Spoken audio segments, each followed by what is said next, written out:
Peace and blessings. This is Master Voyager. I'm not gonna lie, y'all. I think I'm falling in love with the voice, the audios, instead of the appearing on camera. Not to say that I would never appear on camera again, but I just like the voice. It just kind of makes it a bit more intimate for me. You know what I'm saying? I guess probably because I'm able to close my eyes and say what I'm saying and really get into my mind and figure out what I'm trying to say, as opposed to doing that and actually looking at yourself on camera while you're recording yourself. It's kind of weird, but anywho, here are some red flags. Nothing written down, right? Going straight off the top of the head. Here are some red flags that you should not ignore when dealing with a spiritualist, spiritual healer, ritualist, anybody in other words that is taking care of any form of spiritual working for you. So I'm going to assume that the majority of my audience is black or some kind of indigenous person, or at least has some ties to Africa and the spiritualists that are down there and the priests and priestesses of the various spiritual systems and gods and so forth. So here are some red flags that you should not ignore. You go to a spiritualist and you get a divination reading, possibly to find out which deity works with you, which deity works with you and walks with you. So if you're into Ifa, then you might be getting an Orisha reading or Destiny Orisha reading, however the different people word it. But in other words, that is a divination reading where they find out which Orisha in this life, this particular incarnation, that you're supposed to be walking with, that you're supposed to be worshiping, that you're supposed to be a devotee to. And so that's one aspect of it. If we go next door and go to Igbo land, where my maternal, the ancestors, the ancient ancestors on my mother's side, that's where they are from. Even though current day they are Jamaican, but as you know, the slave trade brought Africans all over the place. So when my mother's ancestors left Africa, they left Igbo land and ended up in Jamaica for how many other centuries of years that was. So I had to take a DNA test to find that out. So yeah, in Igbo land, same thing. They called it AFA. So AFA, right? Instead of IFA. But it's pretty much the Igbo version of the AFA, the IFA consultation. It's the same thing. They begin to find out which deity walks with you, and more often than not, in those readings, the divination also brings up certain sacrifices that need to be made, which will remedy the issues that you are facing at the moment, issues that you came into this world with, and possibly issues that you have developed, such as curses, sicknesses, all type of stuff. The divination will let you know what it is that is hindering you and what you need to do. So typically you need to do the sacrifices to appease your deities that you're supposed to be working with.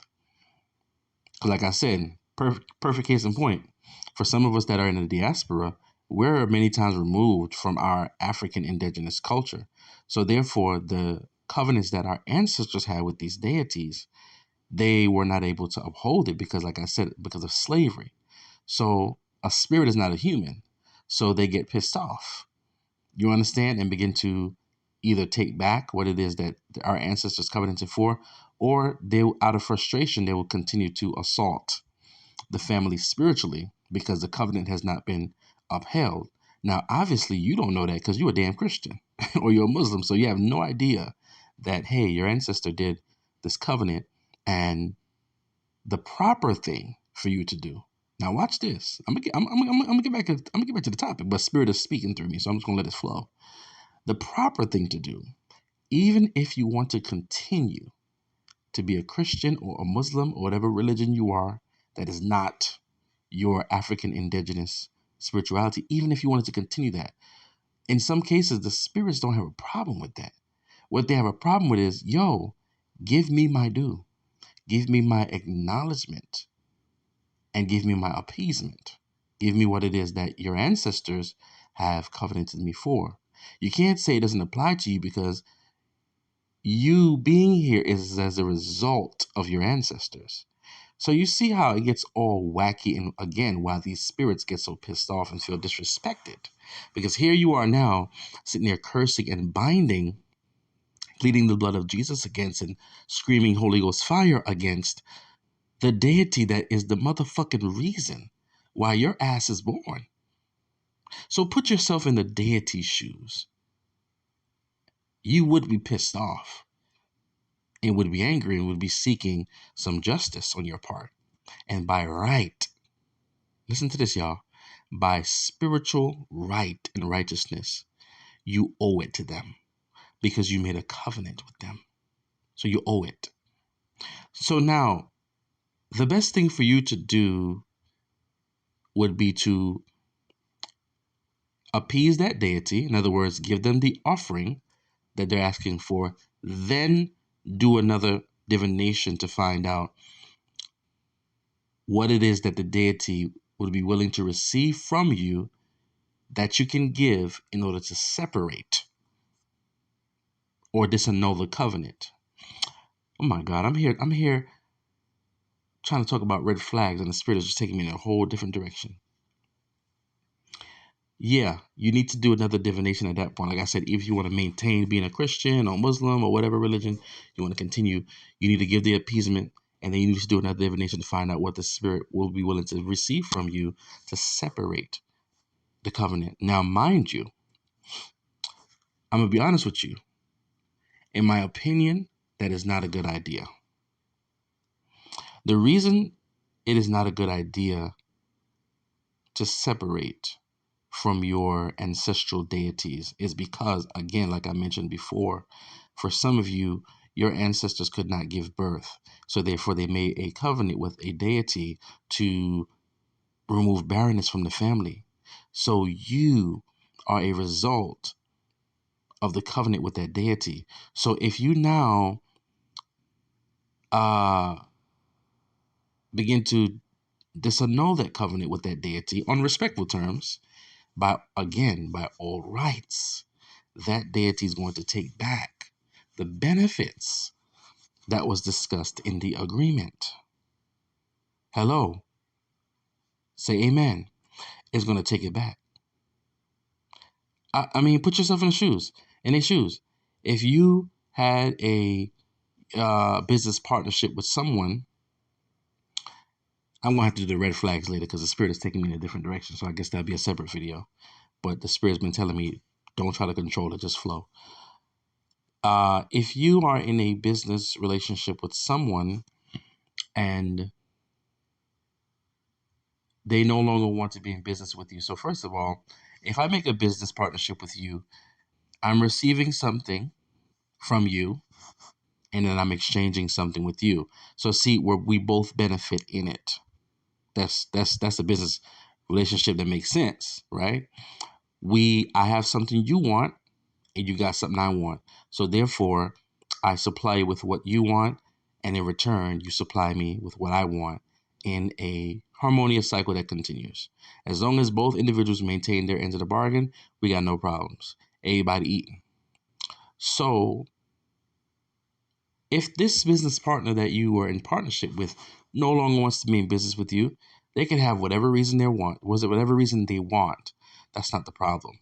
The issue then becomes, okay, possibly I've benefited from this relationship, so therefore they may be an inconvenience now And we had this covenant that, hey, this is forever, or this and this amount of months.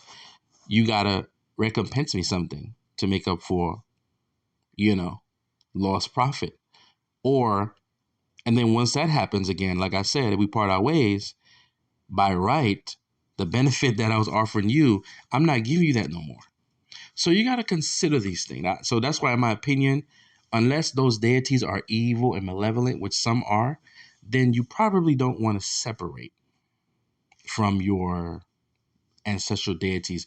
You want to appease them. You want to align with them. And there is this term, which is really going around in my African brothers sisters community, called settling and settlement. We want to not use that word, right? I don't know if it's just, and this is no disrespect, because I know there's language barrier. So sometimes, our brothers over there, they use the English language, but it's not really a good word to use, but they continue to use it. But when you say settle, right? I'm settling my deities, or I'm settling my spiritual spouse, and I'm settling this, settling that. That means you are ending the relationship. And that's not what you technically doing. You need to appease and align. All right? You need to appease your spirits and then align with your spirits that are walking with you in this life. So there's no settling. Settling means to separate. And as I said, that might not be a good idea for you to do. So if some of you are Christians or whatever you are, listen, continue. But you should still go for divination. There's no judgment on you. You can serve whoever you want. But you need to give your spirits what you're supposed to give them, so they can continue to do for you in this life what you, in your pre-incarnate state, covenanted to do with them. Do you not understand? Before you came here into this incarnation, no matter what reincarnation number you're on, you sat with your council, right? You sat with your spiritual court. You sat with your spiritual tribe, soul tribe. You sat with your spiritual family and friends. Let's just call it that. Different people call it different things. Yoruba call it Egbeorun. In my Igbo family call it Indiotu. But that basically means your spiritual soul tribe. A lot of times we say, oh, I'm looking for my soul tribe, but they're really talking about those that are on the earth. But I think the soul tribe really is more accurate when you're referring to what I'm speaking about, is that group of individuals that you came from before you incarnated on this earth. So in other words, when you got ready to come to this earth or resent to this earth, you sat with that council, and a council of many different beings that did many different things. And you drew up your contract and your taboos and all of this and all of that, what you would experience, this, that, and the third. All of that is already drew up, and it's in covenant and contract with all of your forces. All right, there's a reason why I'm stressing the your, with all of your forces. So you came down to this earth to do such and such and such and such. And you came down to the earth with those forces that are, again, in covenant with you, that you asked them, or they volunteered and you agreed, and they will do such and such and such in your life. As you continue to acknowledge them and appease them, they will do such and such and such and such in your life. So now you come to earth, and once you get in the body, we typically become very forgetful. You forgot your contract. And now you're Christian. Now you Muslim. Now you this and that. And your force is like, yo, what the fuck? Because see, what you don't realize is that when you're not living in your purpose and you're not living according to your destiny contract that you signed with these forces, you're blocking yourself, right? But not only that, you're also blocking your forces. So you're hindering them from doing what they're supposed to be doing. So this is one of the reasons why they get pissed off with you and start to cause misfortune in your life, only to get you to wake up and return back to the original reason why you came down here. And this is why the diviner is so extremely important.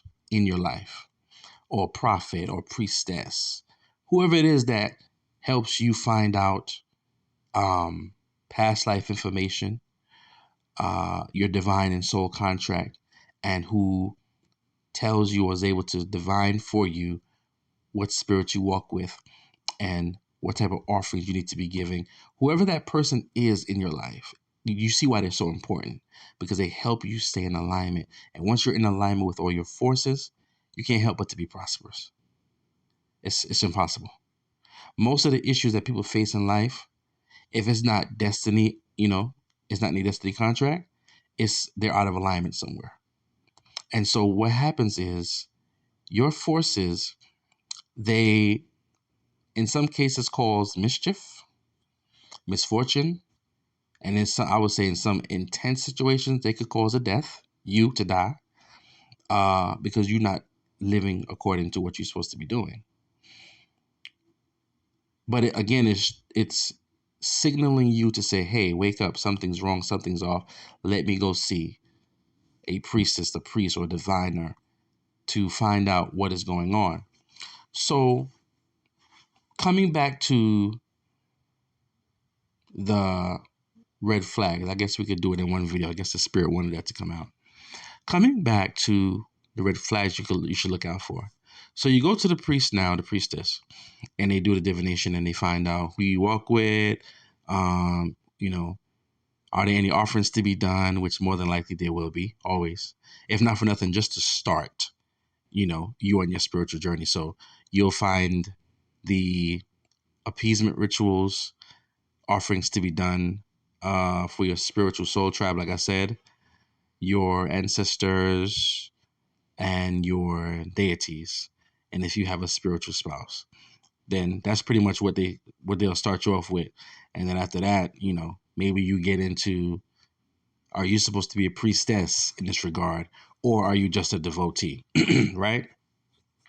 So red flag number one, let's say you get a reading that states, hey, this and this needs to be done, and it is critical. If it's not taken care of, there could be some serious issues if you don't align with your forces, because you have went long enough living in this life not doing what you're supposed to be doing. You need to do these sacrifices. You need to do these alignments with your spirits, right? Red flag number one, watch this. If that priest is constantly hounding you for the fees to do the sacrifice, all right, so you've already paid for your consultation. You paid that fee already, right? The sacrifice is another fee, because obviously they have to go out and buy all of the items needed to appease your spirits, right? That's understood. We're not mad at that. But watch this. Red flag number one.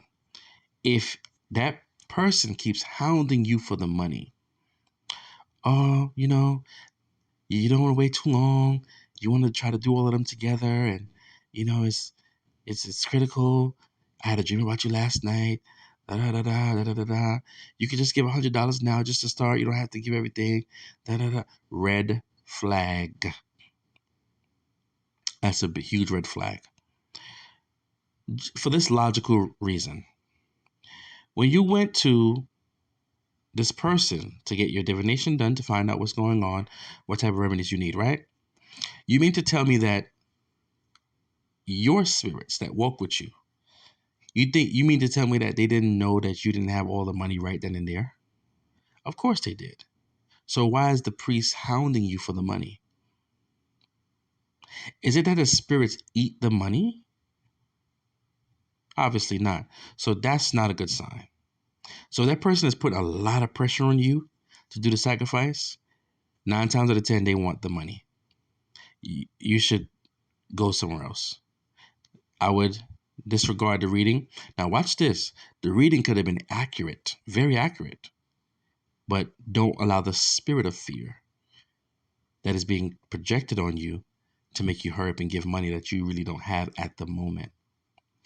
So that's a huge red flag. So if you see that, you're probably about to get scammed. Just block that person. I got a reading from a Babalawo, right, in Nigeria. And he did the reading for me. This one was a Destiny Orisha reading. So to find out which Orisha that I work with. And he did the reading, the Odu came out and everything like that. And he gave the full breakdown and interpretation of everything. So long story short, the reading was very accurate, very accurate. Described all of the issues I was facing in life. I mean, everything. At the end, well, not really at the end, but the reading stated that I'm called to serve Ifa. So in other words, I'm called to be a Babalawo. Orunmila is my spiritual father. And that makes sense for a lot of reasons because I'm a fully full-fledged prophet. I can see, I can dream, I can prophesy, all those things. And I've been doing so for a number of years. Not to boast, but I really don't need any tools. I just get the word and I speak it. That's it. So I know that that was accurate per se, And then he also said that I'm also son of Ogun. That will also resonated with me too, being a life path number 4, and then even my astrological chart, which I don't think he even knew. But I got Mars ruling Mars is one of my ruling planets, which is Ogun energy. So it was accurate. Okay. Then he outlined the type of offerings that would be needed or the rituals that needed to be done. He named it for list of stuff. All in all, I think what he had prescribed probably was like, I'm gonna say like $800, somewhere around there, to do all of that sacrificing. He described exactly what he was gonna do, so it wasn't like it was veiled or a secret or anything. He described exactly what needed to be done, and it was like $800. The other thing now that would have had to be done somewhere down the line was to initiate into the Ifa priesthood to serve as a son of Orunmila and to become a Babalawo. When I heard the amount, I was like, God damn, $800 just for one little, just to start. And then he talking about, like I said, the initiation. He didn't even say how much that was, but I could bet it's going to be in the thousands. I had to fly to Nigeria. I'm like, you know what? So here's what I'm talking about to tie into the red flag about the priest hounding you for the money. He just kept calling and texting, asking about that money to do the ritual. Mind you, I already paid my consultation fee, so I don't owe you another dime. I already paid my consultation fee. You gave me my reading. A man just kept calling me. I'm like, that's bothersome to me. Listen, I don't have it right now. Okay? Obviously, the spirits know I don't have it right now. If they want me to have it, they'll provide a way very quickly. But chill, nigga. He just kept calling, so I blocked him. And I got nervous because I understand that, there are some people that are into this field of work who won't think twice about putting a curse upon you if they feel slighted or if they feel like, you're not giving them what they want, which is the money. So I got nervous. So, I prayed and I was okay. I was fine. But I never forgot that experience of why is he hounding me like that? So I knew right then and there that anytime somebody's doing that, it's not a good thing. It's not a good thing. I would say red flag number 2 would be just overall, if your spirit is not feeling that person or if there's not a connection. It could be something about their attitude, or it could be that they're very abrasive or assertive or just rough or just maybe possibly mean or arrogant. Just something that is off about their character. Yes, those are red flags that you should not ignore. I do not care about the alleged success rate of their rituals. Because if your spirit is giving you a check like, I'm not too sure about this person. there's something, then don't do it. You don't need to second guess. And if you do divination as well, do divination and find out. Your spirit gonna tell you, say, nope, don't do it. On a more positive note, even though I, like many of you, is more of a do-it-yourself kind of person, there's nothing wrong with at least someone who is already a priest in that area, or possibly a priest to that deity that you want to work with. There's nothing wrong with them consecrating, your relationship with that deity, or initiating contact, and then allowing you now to do it on your own. So those are good signs to pay attention to in dealing with a priest. Now, a red flag in this regard, here's another red flag. If that priest or priestess is, more so coming in a controlling type of way, or a way that's like, no, you can't do this, I gotta do this, you just send the money. You know what I'm saying? That type of way where it's like, okay, you don't supposed to do nothing, just send the money, I do the work. You're not called, you can't do it, it's not gonna work, it's dangerous, just let me do it. Red flag. Because that is someone that is seeking to have all the power and all the control. And the reason why that's so extremely dangerous is because if this person is malevolent, wicked, you just giving over the authority for them to do what they're going to do. Number one, you don't know if they're really doing it. And number two, they could do anything with your spiritual work, which can affect you very negatively. So that's a red flag that you also don't ignore. If it's someone that's like wants to do all the work and you don't do nothing, just send the money, and they might, throw a little fear mongering here and there, that's a red flag. You see, someone with pure intentions and a good priest or priestess is not seeking to control you.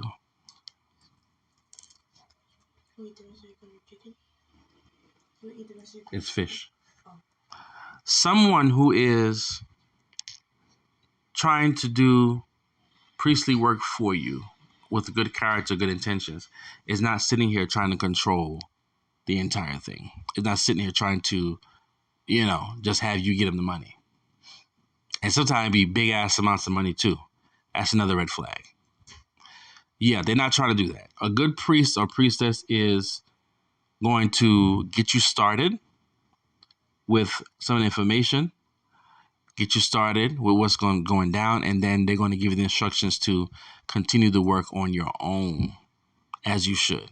Because that's really the only way you're going to get to know your spirits. You got to get to know them. They want to receive offerings from you, okay? Maybe the priest or priestess just opens the way, which, like I said, there's nothing wrong with that. Even if you're a do-it-yourself type of person, there's nothing wrong with that. They open the way, introduce you, and then you go on your own. You do it on your own. And then you consult them when it's something of a matter that's maybe beyond you. Fine. That's exactly how it's supposed to go. So those are some wisdoms that I'm giving you when you're out here trying to align with your spirit and align with your purpose and your destiny. The way by African spirituality, the African spirituality way. You want to be very careful. And I'm saying this because many of you, like myself, will be seeking to reconnect to indigenous African spirituality. And you're going to run into a lot of scammers. You're going to run into a lot of people who will take advantage of the fact that you are ignorant of your ancient culture, and ignorant also of how the American dollar flows over there, and will be overcharging you for stuff that don't even cost that much. And that's the thing I think is so painful, because I heard back in the ancient days that these works used to be done for free, right? And the reason why I can believe that, because it would already be understood that you're supposed to take care of your priests and priestesses. In other words, you gave them what you had as a way of saying thanks and appreciation for them. You thought of them. You might have had a few yams and potatoes and, what I'm saying, some more extra fruits, and you came to the priest and priestess and said, here you go. Here you go, man of God. Here you go, woman of God.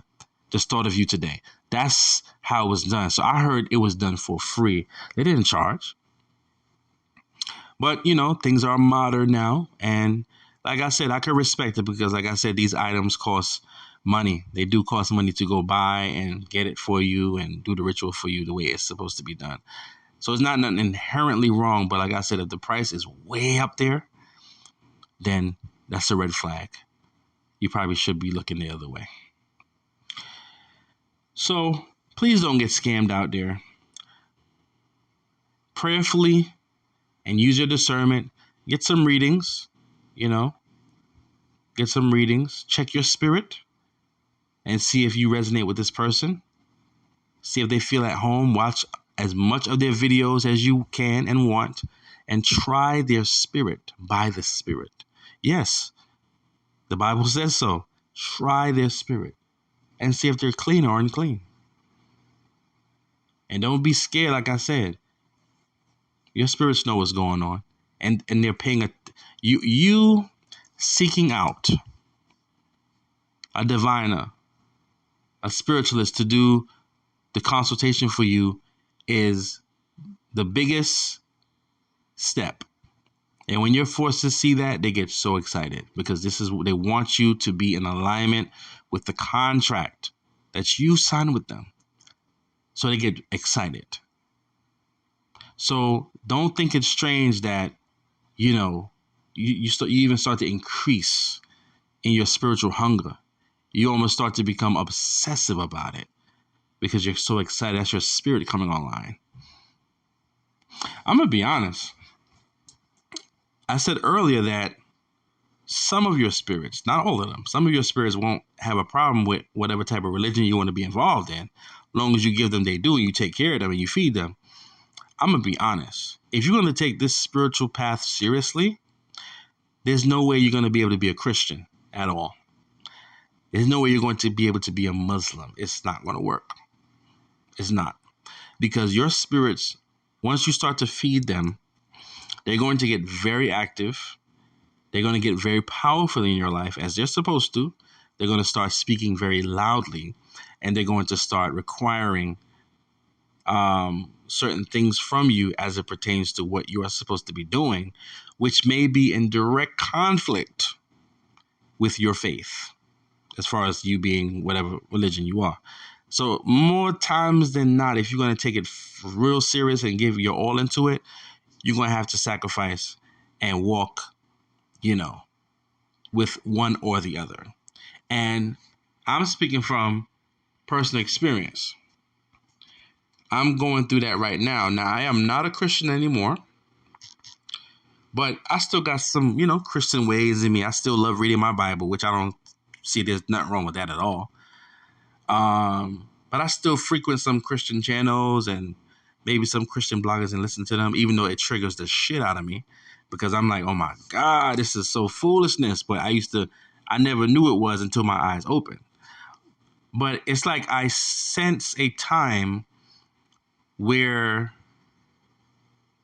I might have to leave that stuff in the past, like totally let it go and just realize, listen, that path has nothing to do with you no more. So you need to have nothing to do with it. It does nothing for you. So what is the purpose of you watching or listening to any of it? And so I'm not going to lie. Sometimes I'm conflicted within myself around it. But I'm realizing in order for me to really take that seriously, I'm going to have to let that shit go. And just honor it and respect it for what it was. Honor and respect it for what it was. And so many of us, we came through our faith, but you wasn't supposed to stay there. And deep down in your heart, you know that it's true. You just started there, but you're not supposed to stay there. And what's so funny about it is, like I said, you could keep reading your Bible There's no problem with that. The Bible is full of magic. I just said that.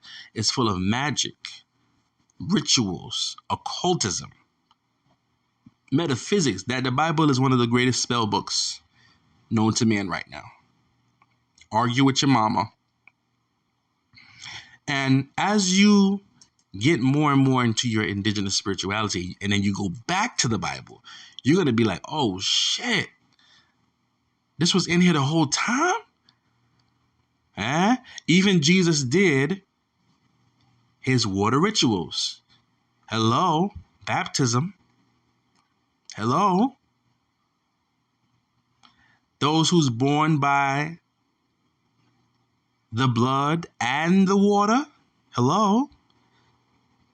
Jesus was a water element. He was able to walk on water, change water into wine. Hello. Yeah. It's all up in there. All up in there. He leadeth me beside the still waters. He restoreth my soul. Or she, Mamiwata, leads me beside her still waters.